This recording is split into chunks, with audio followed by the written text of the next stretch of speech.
those guys upstairs worry about that and do what they need to do in terms of how we're working things with the team. And so, yeah.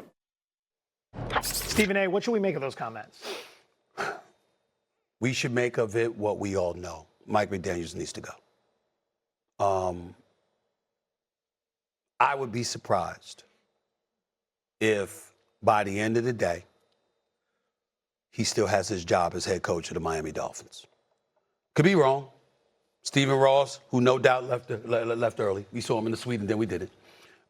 We don't know what he's going to do or whatever. I am in no way questioning the football acumen of Mike McDaniel. I'm not questioning that he knows what he's doing. I'm big on being a leader of men when you're the head coach. That get guys to maximize whatever potential they have.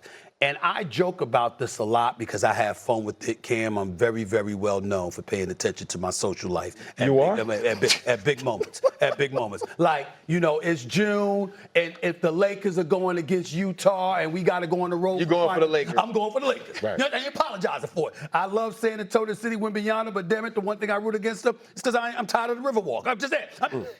That's me. I can give you the basketball analysis, but in the same breath, I'm going to let you know what my desired destination's going to be, okay? And when I think about a LeBron, a D-Wade, I know they're great. I know they were great players. But to win in Miami with those distractions, the level of discipline that is required, I cannot applaud them enough. Because it just shows when you think about the Miami Heat being a world-class organization, that's why. Because you know the distractions. And somehow, some way, they work around it. L.A., Jeannie Buss, the matriarch of basketball. She'll work around the distraction. It matters, okay? Well, let's get to football. Ain't there something about, you guys know football, man. Come on, y'all. Ain't there something about the Miami Dolphins that just, you look at them and you just say, you know, the sun's going to shine tomorrow. I mean, I know he played bad. I know he looked bad. I mean, it's really unfortunate. Listen, I watched a post-game interview when they lost the game, and if you literally like turned down the sound and just looked at their face talking to the reporters, you'd have thought they won. They were like this. Yeah, you know, we got to play. Look at my face cam. Look at my face cam. Yeah, we got to play better. Right. Yeah, and I know we struggle, but it'll be all right. Like this. I see where you're at. Not like this. Like, yeah, we got to get together. I'm like, what? This is who they are. You got to have a different kind of coach down there. You got to have a Brian Flores kind of coach down there. Somebody that's going to get your ass and be in your face. That's right, they had him. That's why I brought it up. The point is, you got to have something like that. Mike McDaniels, to me, is not that guy in Miami. When things are going well, and it simply come down to play calling, machinations, doing things schematically, sure, I got it. I ain't questioning none of that about him. But when you got to peel a little something extra from cats to maximize their potential, he ain't the guy that's going to do it for you. I think the Dolphins are done. They're lost. They're on a fast track to nowhere. And I think a change has to happen. I want to get Cam and RC in here in just a minute, but McDaniel spoke to the media this morning. I want you to take a listen to what he had to say. I know we always choose the day after losses to ask about your conversations with Steve Ross, but I wanted to ask, have they deviated at all from the normal this game and the next talk with this one? And has his tone over time changed with the mounting losses? No. He answered the question. And that's that, Cam Newton. He answered the question. Can we pose this idea? What if Tua Tagovailoa really wasn't Mike McDaniel's guy? No, we can't.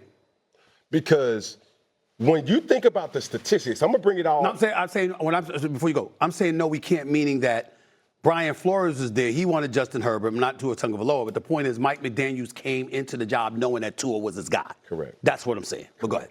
So when you start to think about the politics about any executive position, don't sit up here and say, oh, that doesn't happen. You're supposed to be the guy.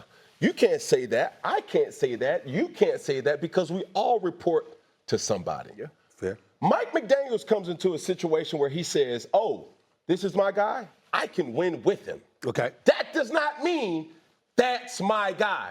Fair. when you start to see how the Miami's offense has shifted around Tua Tagovailoa's skill set, it's almost like, okay, those are glorified extended run plays. Screen, screen, screen, screen, screen, screen, screen. Snack, snack, snack, snack, snack, snack, drag, drag, drag. It's like, yo, the airtime, and I had to do my research, and I say, Tua Tagovailoa's football in the air rate is on the bottom half of the NFL, which means that completions tend to travel at a shorter distance in the air with Tua Tagovailoa. If I know that by just making a typical Google search, do you not think teams who play the Miami Dolphins, especially with the absence of Tyreek Hill, you don't think that those DB, I wasn't a DB Ryan Clark, but Ryan Terry, when you have a defensive back who sits on his heels and not in a threatening position where somebody can, now you have Jalen Waddle, but when you know that the quarterback is not competent of getting the ball out to, that's the worst sound in football. You don't have to worry about that with Tua Tagovailoa. So now Mike McDaniels is in a position where he's like, yo, I'm only doing what I can do. Do I think he is a good fit for Miami? Yes. Do I think he was crippled by saying, and I shouldn't say that word, I think he was stricken by having limitations of what Tua Tagovailoa provides? That's what I believe. No, I think that neither one of them right now are the answer for the Miami Dolphins. Okay. I think the Miami Dolphins need to change at head coach and need to change at quarterback.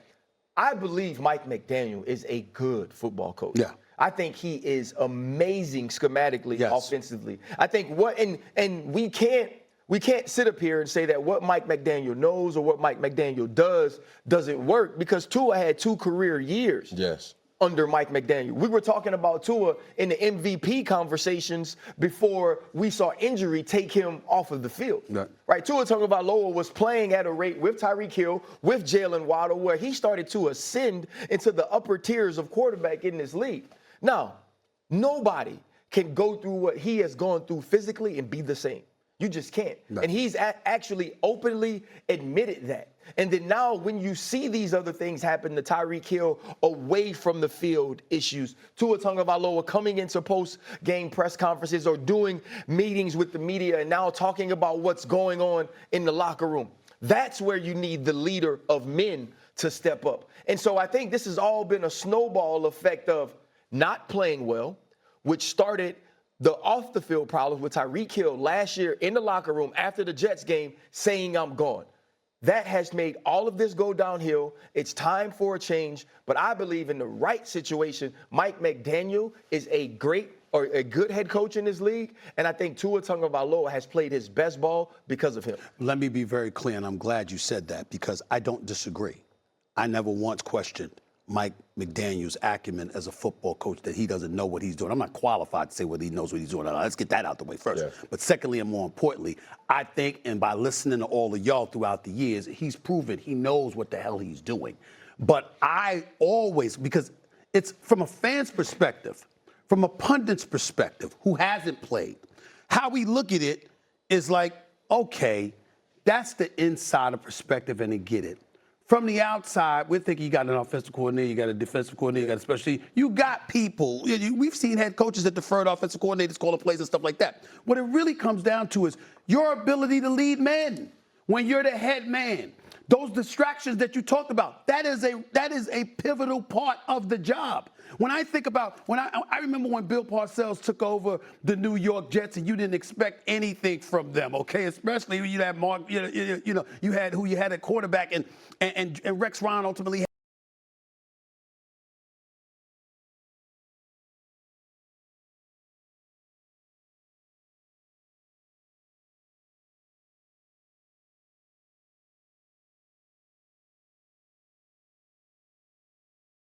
had a Mark Sanchez and stuff like that. You saw maximum stuff peel from what you had available to you.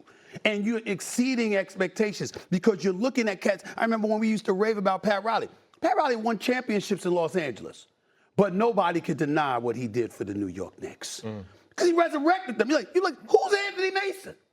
What the hell is John Starks? Yeah. Who are these people? What is that? And all of a sudden, you had a bunch of Rough Riders that didn't back down to anybody. Don't let me get Xavier McDaniel and what he brought to the. You're like, wait a minute now. You going, you fund. You go, oh man, you go, guess what? But you funding dudes. You funding dudes. It's like, yo, to this day we see footage of him getting in Jordan's face, okay? And we forget that damn Knicks team pushed Chicago to